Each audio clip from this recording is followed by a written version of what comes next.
Have you ever walked away from a family interaction and thought, maybe I really am the problem? Maybe I am too sensitive. Maybe I am selfish. Maybe I overreacted. Maybe I should have just let it go. Maybe I remember it wrong. Maybe I really am difficult.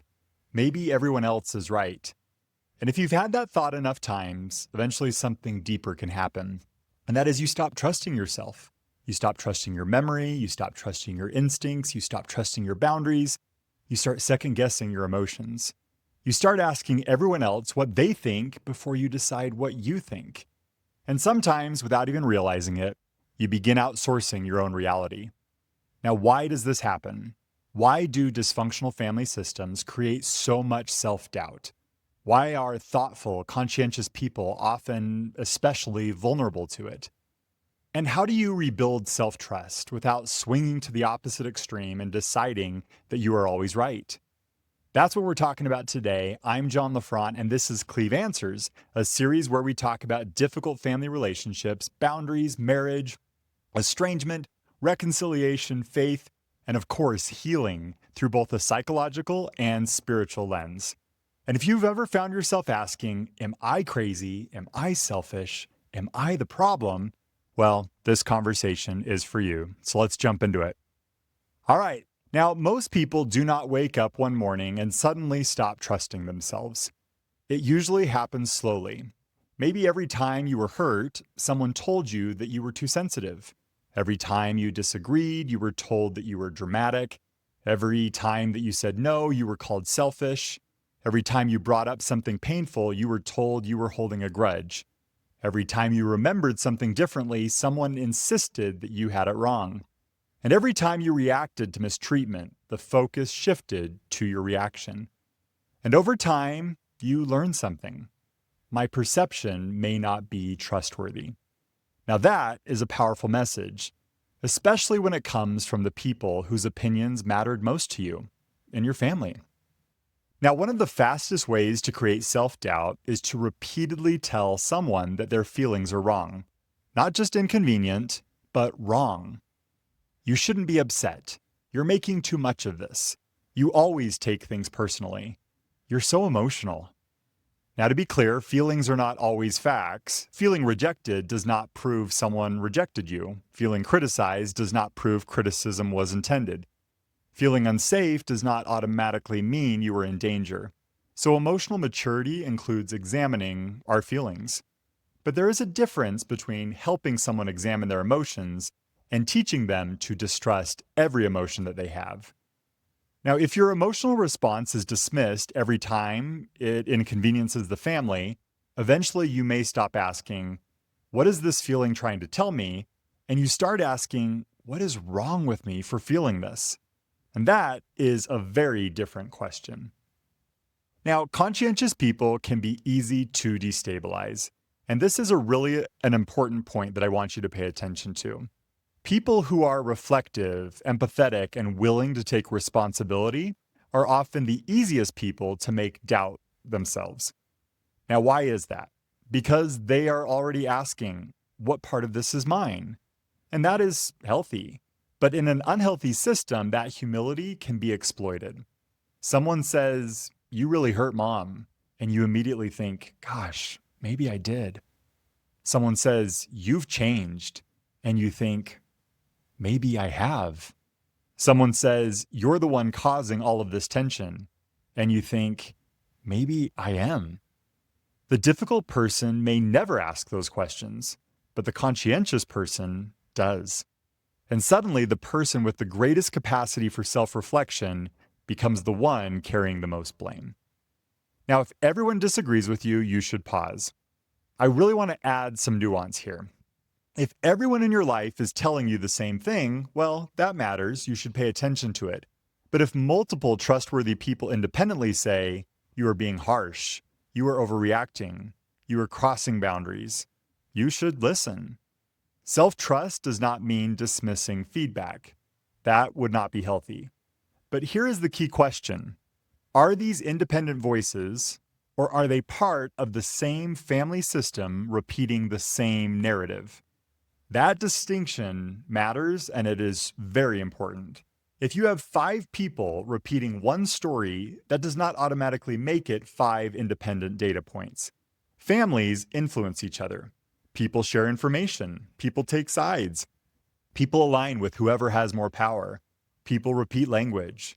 So yes, listen, but also examine the source. Now, the truth teller often becomes the most confused person. Now, this may sound strange, and you would think that the person who sees the dysfunction most clearly would feel the most certain. And often they do not. Often they are the most confused person in the room because they are seeing one thing while everyone around them is telling them something else. You think that was hurtful. They say that was a joke. You think that crossed a line. They say you're controlling. You think I need some distance. They say you're abandoning the family. You think this pattern isn't healthy. They say you're obsessed with therapy. When your internal experience and the external message conflict repeatedly, self-doubt begins to grow. Now, this is where it can become really painful. You start asking other people, was that really bad? Am I allowed to be upset? Do you think this boundary is okay? Was that manipulative? Do you think I'm just being selfish? Now, getting perspective is, of course, healthy. We all need wise people, and we all have our blind spots. But there is a difference between seeking counsel and seeking permission to believe your own experience. If you cannot trust yourself at all until someone else validates you, you may have lost more self-trust than you realize. All right, so next topic is why repeated invalidation changes your internal voice. At some point, the family does not even have to say it anymore. You begin saying it to yourself. You're too sensitive. You're being dramatic. Just let it go. You're selfish. Maybe you imagined it. That is when the external voice has become internal. And now you can be physically far away from the family and still carry the system inside you. And that is one of the reasons that healing takes time. Distance alone does not always undo the voice. You have to learn to recognize it. Now, self-doubt can look like humility. And this is especially important for people of faith. We value humility. We should. We are taught to examine ourselves, to repent, to forgive, to remove the beam from our own eye. All of that matters. But there is a difference between humility and chronic self-distrust. Humility says, I could be wrong. Chronic self-doubt says, I am probably wrong. Humility says, I will examine my part. Chronic self-doubt says, everything must be my part. Humility says, I need correction sometimes. Chronic self-doubt says, my perception is not trustworthy unless someone else approves it. And those are not the same thing.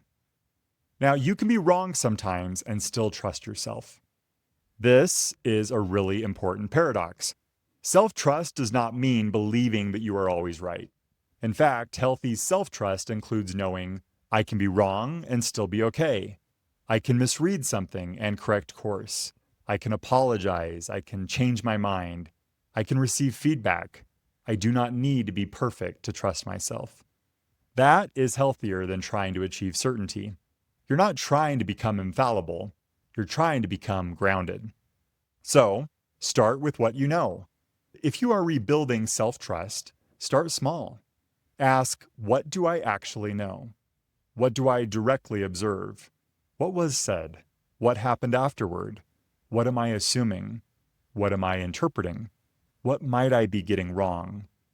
This keeps you grounded in reality. It lets you separate facts from fears. One of the things that helps people rebuild self-trust is learning to notice patterns. Anyone can have a bad day. Anyone can say something regrettable. Anyone can misremember a conversation. But when the same dynamic happens repeatedly, you should pay attention. If every disagreement ends with you apologizing, if every boundary gets framed as selfish, if every conflict becomes proof that you are unstable, if every painful event gets minimized, if every family problem somehow circles back to you, well, that pattern is something you need to pay attention to. You do not have to ignore repetition just because each individual event can be explained away. Sometimes self-trust starts in the body. You may notice that your stomach drops when a certain person texts. You tense up before family gatherings. You rehearse conversations in your head. You feel relief when plans get canceled. You feel confused for hours after a phone call. Again, bodily reactions are not proof, but they are information. Your nervous system may be noticing a pattern before your conscious mind has actual language for it. So instead of saying, I'm ridiculous for feeling this way, instead try asking, what is my body reacting to? That is a much kinder and more useful question. So stop making every decision in the middle of emotional pressure. Now, this one can be huge. If you know you tend to cave when someone is upset, please give yourself time. You do not have to answer immediately. You can say, let me think about it. I want to talk to my spouse. I'll get back to you tomorrow. I'm not ready to answer that right now. Time creates space between pressure and decision, and that space can help you hear your own voice again. I'd also encourage you to build a small circle of grounded people. Self-trust does not mean isolation. It means choosing feedback wisely. Find people who are not invested in controlling the outcome. People who can say, I think your boundary makes sense. And also, I think you were too harsh there. People who do not automatically take your side. People who care more about truth than loyalty. A good therapist, mentor, pastor, wise friend, or spouse can help you recalibrate. Not by deciding reality for you, but by helping you learn to simply evaluate it yourself. The other thing I'd encourage you to do is to write things down.